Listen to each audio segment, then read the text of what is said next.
Assalamualaikum warahmatullahi wabarakatuh. Kembali lagi di channel Hikmah Misteri. Dan tentunya masih bersama saya Mas Nara. Di kesempatan kali ini saya akan menceritakan sebuah treat horor dengan judul Persaingan Hitam Pedagang Sayur. Treat ini ditulis oleh @omrush. Bagi kalian yang belum follow akun Twitternya, silahkan bisa mampir dulu dan di follow. Oke kalau sudah, so let's the hunts begin. Yud, tolong ambilkan terong di dalam, ujar seorang ibu yang mengenakan bulang hajah pada seorang ABG berusia 12 tahunan yang tengah memainkan game online di smartphone-nya. Meski tengah asik bermain game online, ABG laki-laki yang bernama Yuda itu tetap sigap melakukan sesuatu yang disuruh oleh ibunya tersebut. "Berapa, Mah?" ujar bertanya. "Bawa semuaan." "Iya, Mah." Sekeranjang ukuran sedang terong ungu itu Yuda bawa keluar. Terlihat di luar, ibunya tengah melayani para pembeli yang sudah berjejer memilah sayuran segar. "Bu, cabai rawit dan tomatnya 5.000, sama kacang kecambahnya 2.000, labu 2.000, dan jagung yang belum dikupas 1, ujar pembeli. Wajah ibu penjual sayur itu tak pernah lepas dari senyuman ramah ketika melayani pembeli. Dan lagi harganya lebih murah dari yang lain. Mungkin sebab itulah toko sayurannya tak pernah sepi. Ketika toko sayur itu sudah hampir tutup, Hajah Maria didatangi oleh seorang bapak-bapak pemilik toko sembako di dekat pasar ikan di ujung. "Bagaimana, Ji?" tanya bapak itu pada Haji Maria, si pemilik toko sayur. "Baru saja saya akan ke rumah Pak Haji untuk membicarakan masalah toko itu. Saya sudah ada uang dan kita bisa langsung mengurusnya hari ini." Lelaki itu mengangguk dengan bibir tersenyum. Memang saat itu usaha Hajah Maria sedang naik-naiknya. Ia juga berencana untuk membuka satu lagi toko sayur di dekat pasar ikan toko milik Pak Haji. Pak Haji sendiri menjual toko itu dengan harga yang sangat miring, dikarenakan beliau butuh biaya untuk pernikahan anak perempuannya. Dan kesempatan tersebut tak disia-siakan oleh Hajah Maria yang berkeinginan membuka toko sayur baru. Singkat cerita, 3 minggu telah berlalu. Kini 2 toko sayur milik Hajah Maria semakin ramai. Tidak jarang saingan-saingannya di pasar sampai merengut ketika melihat beliau lewat. Rezeki itu sudah diatur Allah, takarannya sudah pasti pas, dan larisnya daganganku tidak akan mengurangi rezeki kalian, ujar Hajah Maria. Hari itu, Hajah Maria merasa kurang enak badan. Sejak kemarin sore setelah pulang dari pasar, kepalanya mulai terasa pusing. "Mama hari ini gak jualan?" tanya Yuda. "Enggak, Nak, kepala Mama sakit sekali." Yuda mengangguk. Ia kemudian berjalan ke dapur, berniat untuk membuatkan ibunya bubur dan teh hangat. 2 gelas teh hangat ia buat, dan 1 gelasnya Yuda bawa ke teras rumah di mana ayahnya sedang duduk berjemur. Ayahnya Yuda ini mengalami stroke dan sudah 2 tahun tak bisa bekerja. Walau sekarang keadaannya sudah lumayan membaik. Beliau sudah mulai bisa berjalan meskipun masih sedikit kaku. Jadi setelah suaminya sakit, Hajah Maria lah yang menjadi tulang punggung keluarga. Untungnya beliau memiliki seorang anak seperti Yuda yang mau membantu orang tua. Berjalan-jalan bersama teman-teman seumurannya pun Yuda batasi. Padahal ibunya sama sekali tak melarang. Pikiran Yuda lebih dewasa dari usianya.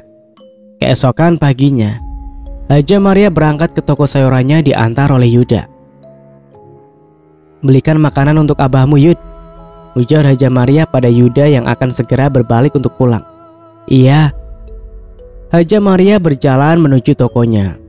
Ia lihat sebagian toko di sana belum buka, bahkan sebagian pedagang baru saja datang.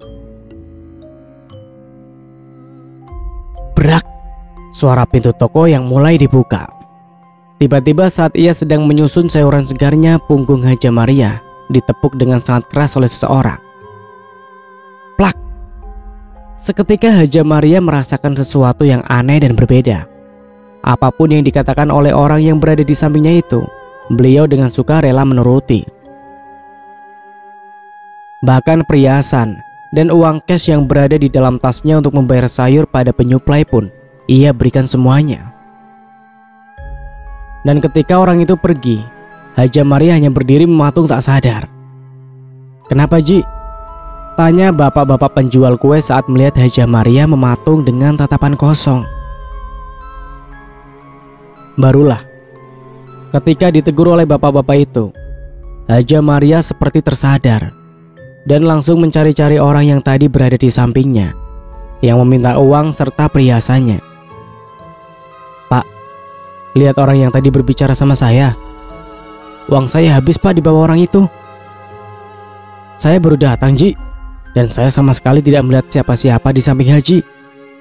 Bagaimana bisa semua uang dibawa orang begitu saja? Memangnya itu pembeli kah atau bagaimana?" Haja Maria tak menjawab pertanyaan si bapak. Dengan tangan gemetar beliau mencari-cari ke dalam tasnya, berharap uangnya masih ada. Namun percuma saja, tak ada sepeser pun uang di dalamnya. Haja Maria terduduk, wajahnya seketika seperti menahan tangis. "Ya Allah, uangku, emasku habis," ucap Haja Maria mulai terisak. Beberapa pedagang yang baru datang mencoba menenangkan Haja Maria. "Kena hipnotis sepertinya. Memang akhir-akhir ini kasus hipnotis sedang marak-maraknya terjadi," celetuk salah satu pedagang beras yang ikut menenangkan Haja Maria. Setelah Haja Maria sedikit lebih tenang, salah satu pedagang di pasar yang mengetahui rumah Haja Maria pun mengantar beliau pulang. Yuda yang sedang memandikan ayahnya kaget begitu melihat ibunya pulang diantar oleh seseorang. "Kenapa, Mah?" Mamamu kena hipnotis," ujar orang itu memberi tahu pada Yuda. "Astagfirullah, tapi Mama gak kenapa-kenapa kan?" tanya Yuda cemas seraya memeriksa kaki dan tangan ibunya. "Tidak apa-apa, bagaimana? Semua uang dan emas Mama habis, Yud. Habis. Harta dan uang bisa dicari lagi, Mah. Yang terpenting sekarang Mama tidak terluka atau disakiti oleh orang tersebut." "Tapi Yud, uang itu juga yang akan membayar sayur-sayur Mama, membayar tagihan. Kau tahu, Mama rugi besar, Yud. Mama akan lapor polisi." "Mama tenang dulu. Untuk kasus Mama sekarang rasanya sulit karena ini kasus hipnotis, Mah. Mama yang menyerahkan barang-barang berharga milik Mama ke orang itu. Dan lagi Mama tidak punya bukti untuk melaporkan ke polisi." Haja Maria memijit kepalanya yang terasa berdenyut-denyut. Kalau tertangkap pun mereka tidak akan mengembalikan uang milik Mama. Jadi sekarang Mama harus tenang dan sabar. Ini ujian Allah untuk Mama. Yuda yakin, insya Allah di balik semua ini ada hal terbaik yang sedang Allah persiapkan untuk Mama. Mama sabar ya. Haja Maria menangis terseduh-seduh. Memang jumlah kumpulan perhiasan dan uang yang hilang itu sangat banyak, sehingga siapapun jika berada di posisi beliau pasti akan merasakan hal yang sama. 3 hari telah berlalu. Karena sekolah masih libur, Yuda pun menggantikan ibunya untuk menjaga toko sayur. Meski awalnya ia sedikit kesulitan melayani pembeli yang mengantri, tapi Yuda cukup senang karena bisa membantu sang ibu. Sebelum menutup toko sayur ibunya, Yuda membersihkan sekeliling toko dari sayuran yang sudah membusuk. Ia mengumpulkan sayuran busuk ke dalam plastik agar nanti petugas kebersihan lebih mudah untuk membawanya. Namun ketika mengangkat tempat baskom air, Yuda menemukan gundukan tanah dan beberapa paku berkarat di dalamnya. Ia tak menaruh curiga apapun terhadap gundukan tanah dan paku berkarat itu, lantas menyapu dan membuangnya. 2 hari setelah itu, toko sayur milik Haja Maria mulai dikerubungi banyak lalat. Bahkan sayuran segaranya pun berulat. Ulatnya kecil dan berwarna putih susu. Ujung ekor berwarna kuning. Bentuk dan warna yang aneh, tidak seperti kebanyakan ulat sayur pada umumnya yang berwarna putih atau berwarna hijau. Yuda yang saat itu menemani ibunya berjualan merasa aneh karena sayur-sayur segar yang baru dipetik itu terdapat banyak ulat. Bahkan Haja Maria terpaksa harus mencuci sayur-sayur tersebut agar ulat-ulatnya hilang. "Terongnya banyak yang busuk mah," kata Yuda seraya memperlihatkan beberapa terong ungu yang sudah mulai membusuk itu pada ibunya. Haja Maria menarik nafas panjang. Padahal ia membeli sayuran itu masih di petani sayur langganannya. Ketika dicek, sebelumnya pun sayur-sayur itu masih sangat bagus dan segar karena memang habis dipetik langsung dari kebun. "Bagaimana ini mah?" tanya Yuda. "Yang busuknya dibuang saja Yud." "Tapi banyak sekali nih mah. Lagian yang busuknya hanya separuh. Separuh bagian lainnya masih bisa dimakan. Jual murah saja mah." "Jangan Yud, kamu buang aja." Yuda menghela nafas panjang. Ia tahu ibunya sudah pasti rugi hari itu. Seseorang pelanggan tetap toko sayur itu datang untuk berbelanjaan mingguan. Seperti biasa, Haja Maria dengan wajah tersenyum dan ramah menyambut pembeli tersebut. "Cabai rawitnya 5.000, tomatnya 5.000, kacang panjangnya 5.000, kolnya 10.000, sama daun bawangnya 5.000, dan kangkungnya seikat," ujar si pembeli seraya memilih-milih kangkung yang berada di depannya. Namun ketika salah satu ikat kangkung diangkat, ulat-ulat putih berekor kuning itu berjatuhan, membuat kaget si pembeli. "Waduh, banyak sekali ulatnya. Ulat apa ini?" ujar si pembeli seraya bergidik dan langsung menaruh kembali kangkung tersebut. "Saya tidak jadi ambil kangkungnya Bu Haji. Yang tadi saya sebut saja." Setelah membayar sayur-sayurnya, pembeli itu berpindah ke toko sayur yang tak jauh dari toko Haja Maria. Pelan namun pasti, setiap pembeli yang tidak jadi berbelanja di toko Haja Maria langsung lari ke toko sayur lainnya. Bahkan yang lebih parah, tidak hanya satu tokonya yang mengalami hal seperti itu, tapi kedua tokonya sama-sama mengalami kerugian. Kedua toko milik Haja Maria beberapa hari ini benar-benar mengecewakan dengan keberadaan ulat-ulat dan lalat di sayur-sayurnya, ujar salah satu pembeli yang singgah di warung nasi Mak Alui. "Iya, padahal biasanya sayur di tempat Haja Maria itu segar-segar dan murah." "Murahnya tetap Bu, tidak berubah harga. Cuma banyak ulat dan lalat di sayur-sayurnya." "Nah ini, siapa yang mau beli sayur-sayur berulat dan busuk seperti itu, ya kan?"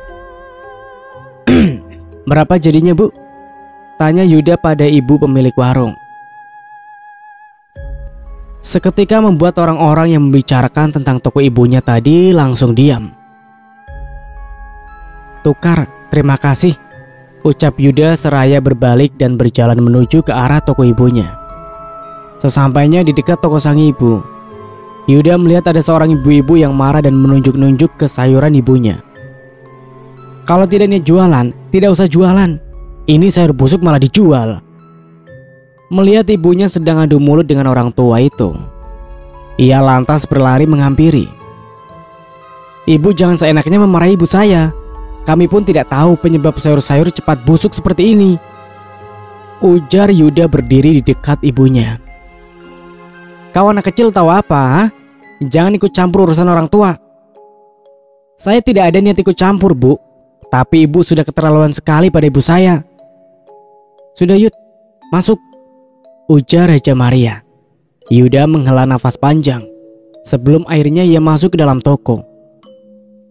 "Mama mau kemana?" tanya Yuda ketika melihat ibunya sudah siap-siap akan pergi meninggalkan toko. "Mama mau ke rumah petani sayur itu. Mama tidak bisa begini terus-terusan. Mama rugi Yud." "Aku ikut mah," ujar Yuda. "Kau di sini saja Yud, tidak usah ikut." "Aku harus ikut Mama. Aku takut Mama kenapa-napa kalau pergi seorang diri." "Ya sudah kalau begitu Yud, kamu tutup saja tokonya," ujar Haja Maria. Singkatnya, setelah menempuh perjalanan sekitar setengah jam, mereka pun akhirnya sampai di rumah si petani sayur. Haja Maria melihat seorang wanita muda tengah menyiangi sayuran di teras rumah sambil menonton film dari YouTube. Ketika Haja Maria mengucapkan salam, si wanita muda itu langsung mematikan layar HP-nya. "Mau cari siapa, Bu Haji? Ayahmu ada?" "Ada, tapi beliau lagi di kebun." Sesaat setelah menjawab pertanyaan Haja Maria, si wanita itu lalu memanggil nama seseorang. Dan keluarlah seorang anak laki-laki berusia 8 tahunan. "Ding, coba kamu panggil Abah di kebun. Katakan ada orang yang mencarinya," ujar si wanita pada sang adik. Tanpa disuruh 2 kali, anak laki-laki itu langsung berlari tanpa sendal menuju jalan setapak yang akan membawanya ke kebun. "Mari masuk, Bu Haji," kata si wanita muda mempersilahkan. Rumah itu tidak terlalu besar, tapi sangat rapi dan wangi. Seorang gadis berusia 12 tahunan keluar dari dapur membawakan 2 gelas es sirup. Hajah Maria memuji gadis itu, membuatnya seketika tersipu malu. Tidak berapa lama, petani sayur dan anak lelaki tadi pulang. Sebelum masuk ke dalam rumah terlebih dulu, petani sayur itu mencuci kaki dan mengganti bajunya. Setelah mengobrol basa-basi ringan, Hajah Maria mulai mengatakan penyebab dirinya datang ke rumah itu. Si petani sayur tampak mengerutkan alisnya. "Sayur-sayur yang saya antar ke tempat ibu adalah sayur-sayur segar semua, Bu.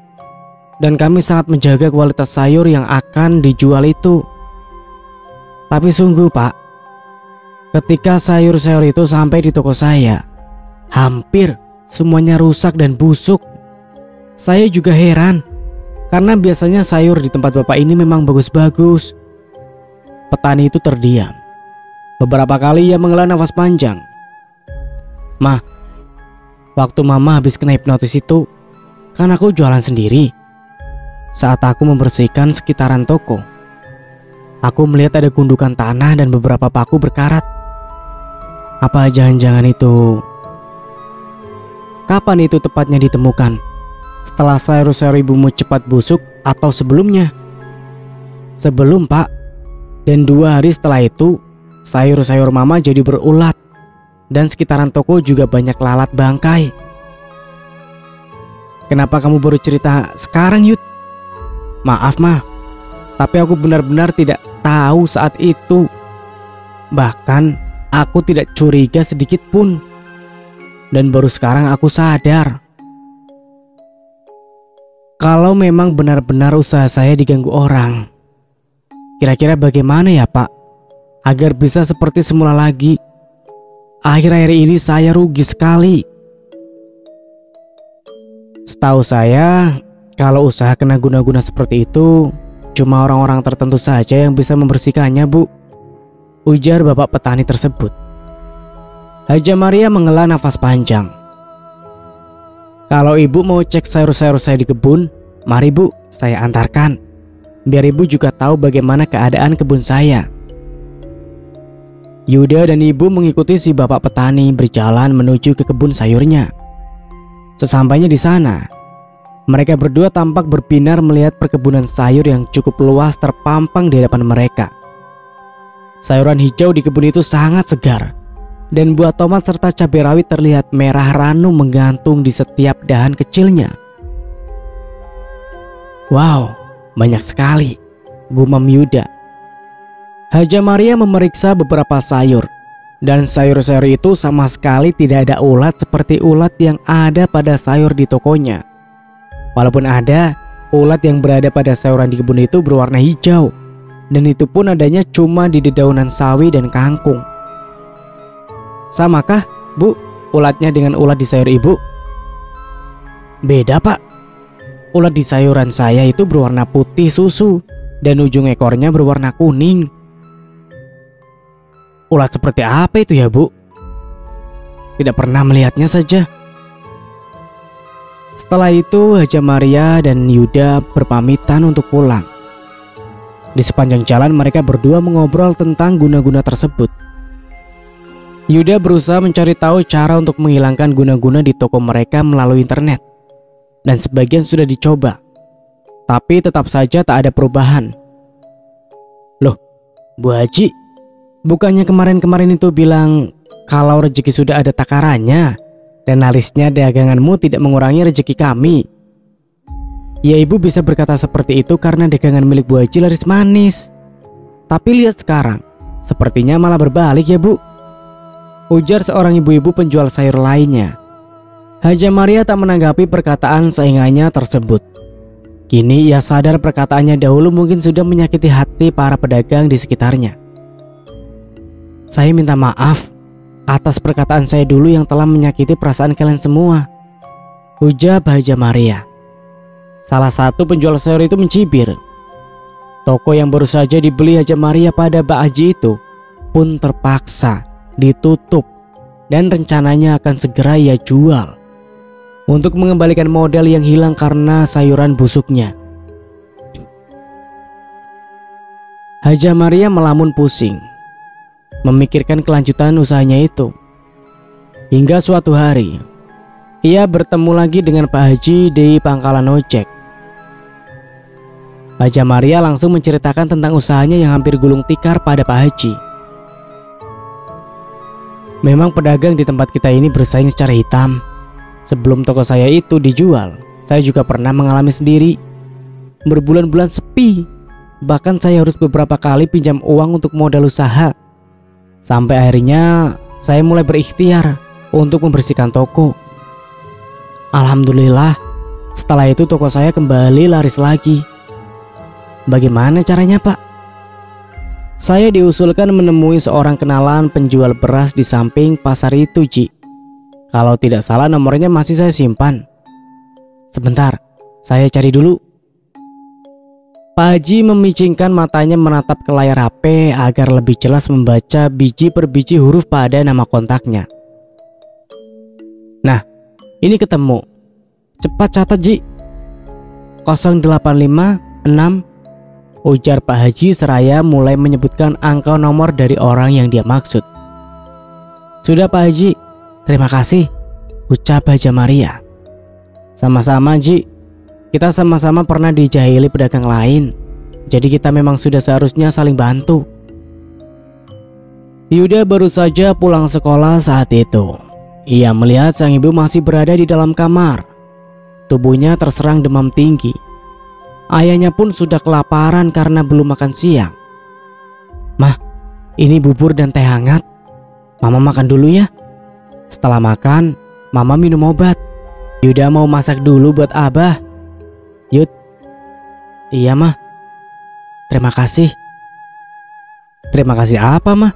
Kayak orang lain saja. Aku ini kan anak Mama dan Abah. Sudah seharusnya aku berbakti pada orang tua. Bukan hanya pada saat orang tua aku sehat, tapi di saat sakit pun aku harus merawat kalian semampuku. Haja Maria tersenyum bangga mendengar jawaban sang anak.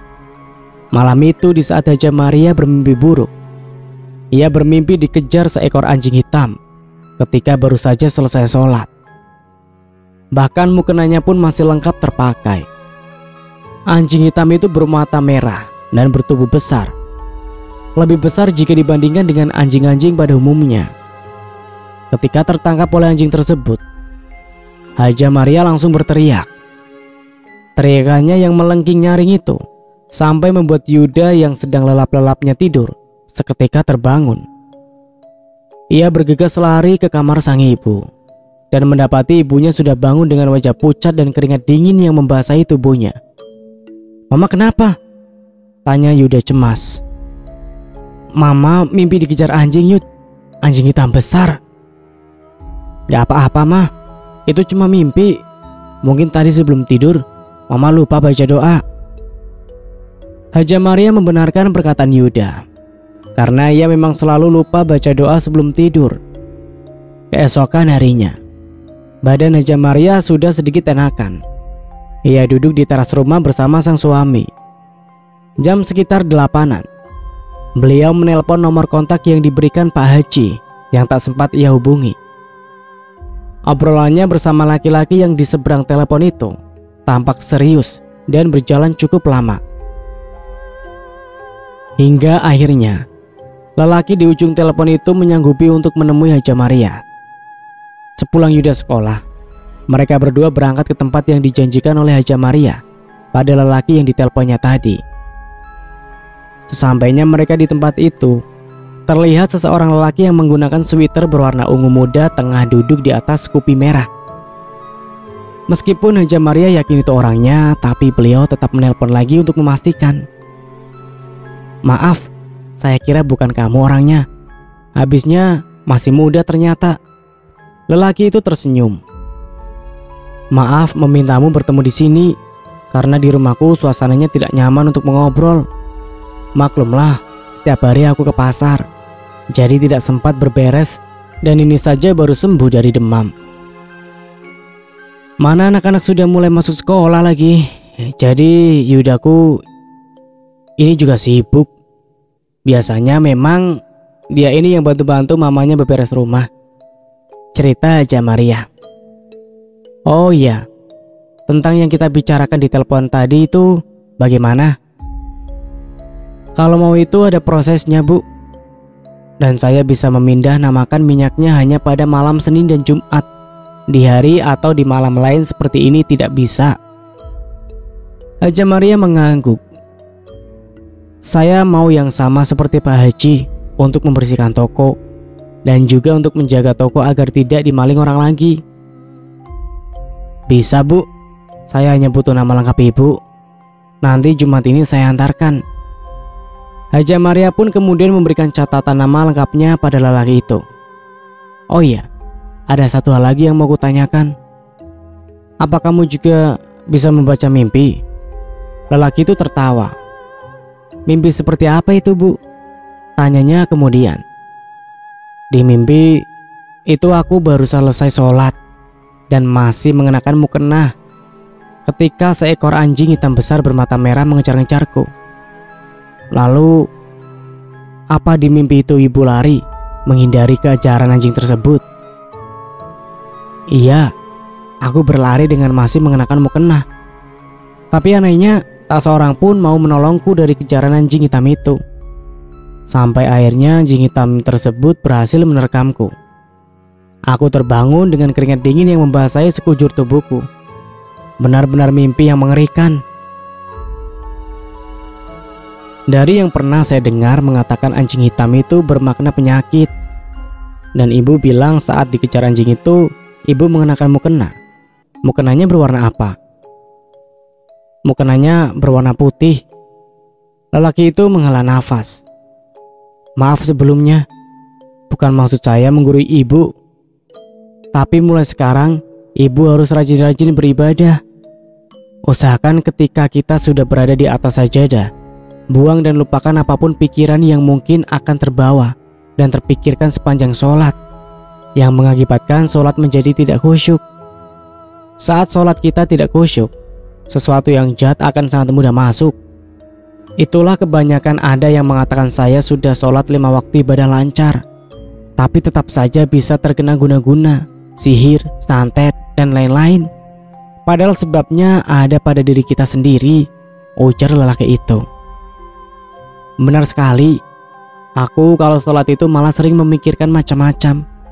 Memikirkan segala tagihan, memikirkan mau masak apa, dan lain-lain. Aku sendiri pun sudah berusaha untuk tidak memikirkan apa-apa, tapi tetap saja terpikir. Ibadah adalah kewajiban, tapi kalau dilakukan tanpa keikhlasan atau setengah-setengah, itulah yang mengakibatkan kita jadi kurang fokus.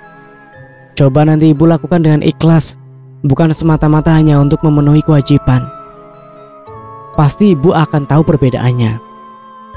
Setelah mengobrol panjang lebar, Haja Maria lalu berpamitan untuk pulang. Hari Jumat yang dinanti pun tiba. Hari itu Haja Maria sengaja tidak berjualan karena ingin bertemu si lelaki tempo hari. Karena sebelumnya sudah di-Sherlock oleh Yuda. Sekitar 8 jam 8-an, ia datang ke rumah Haja Maria. "Nanti Ibu lakukan seperti yang saya katakan waktu itu. Rumah dan toko Ibu bersihkan semuanya," ujar lelaki tersebut seraya memberikan 3 botol kecil minyak. Haja Maria menerimanya dengan senang hati. "Baik, terima kasih banyak ya. Semoga usahaku lancar lagi. Amin. Malam-malam Haja Maria ke tokonya untuk menyiramkan air yang sudah dicampur dengan minyak itu di sekeliling toko. Setelah itu, sepanjang malam ia tak bisa tidur, memikirkan apa yang akan terjadi besok. Keesokan harinya, Haja Maria pagi-pagi sekali sudah berangkat ke toko. Ia dengan penuh semangat menyusun sayuran ke atas meja. Sepintas tak ada yang berubah, tapi sayuran yang biasa berulat ketika mulai dirapikan di atas meja kini masih terlihat segar dan bagus. Tidak berapa lama, datanglah beberapa orang yang ingin membeli sayurannya. Orang-orang itu tampaknya baru kali ini ke toko sayur milik Haja Maria. Mereka mengecek setiap sayur dan saling berbicara dalam bahasa Jawa. Rupa-rupanya orang ini adalah pemilik rumah makan yang baru buka sekitar 3 km dari area pasar tersebut. Setelah tawar-menawar harga, mereka membeli banyak sekali sayur mayur segar dan cabai, serta tomat untuk membuat sambal. Pagi itu, Haja Maria mendapatkan rezeki yang tak terduga banyaknya dari pelanggan pertamanya tadi. Semoga begini seterusnya, ucap Haja Maria. Sekitar pukul 8-an, orang-orang yang berbelanja mulai memadati pasar. Padahal saya ingin beli sayur di sana, tapi di sini sepertinya lebih segar, ujar salah satu ibu-ibu yang membawa tas anyaman. Iya, di sini lebih murah dan sayurannya juga segar-segar, sahut yang lain. Alhamdulillah, hari itu ulat dan lalat yang sebelumnya ada di sayur dan di toko sudah tidak ada lagi. Meskipun ada ulat hijau di beberapa sayur, tapi itu wajar dan masih bisa dimaklumi. Sejak saat itu, perlahan-lahan toko Haja Maria mulai kembali laris lagi. Hingga sampai di suatu hari Haja Maria jatuh sakit, dan di bagian punggungnya muncul bisul sebesar permukaan piring yang digunakan untuk alas gelas kopi. Ukuran yang lumayan besar untuk bisul. Beliau tak bisa berbaring dengan posisi telentang, karena bila telentang, bisul di punggungnya akan terasa sangat sakit sekali. Sudah hampir 1 minggu lebih keadaan Haja Maria seperti itu. Beliau tak enak makan ataupun berjualan. Hari itu, lelaki yang tempo hari membantu beliau datang ke rumahnya karena ditelepon oleh Yuda. Sudah berapa hari begini? Sudah lebih dari seminggu. Permisi ya bu, kalau diizinkan saya ingin melihat bisulnya. Haja Maria mengangkat sedikit bajunya dan bisul besar itu terlihat jelas oleh si lelaki. Ini bukan bisul bu, tapi semacam kiriman orang. Kami menyebutnya panah tarung. Apa itu bisa disembuhkan kak? Tanya Yuda.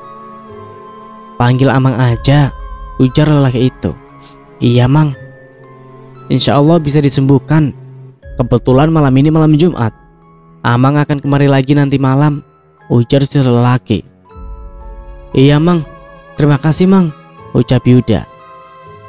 Karena waktu yang begitu mepet, si lelaki itu pun segera berpamitan untuk pulang. Yud, tolong kompres dengan air es Yud, rasanya panas dan nyutan, pinta Haja Maria dengan wajah yang meringis. Meski saat itu Yuda sedang makan, ia tetap bergegas membuatkan kompresan untuk ibunya. Sekitar pukul 9 malam, lelaki itu datang lagi ke rumah Haja Maria.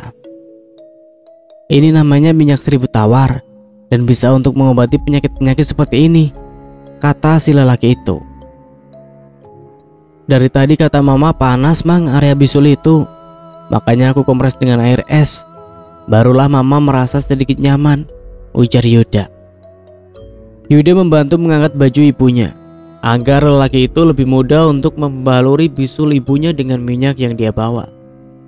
Saat olesan pertama tubuh Haja Maria seperti kaget, dan pada olesan ke-7 ia tak merespon lagi.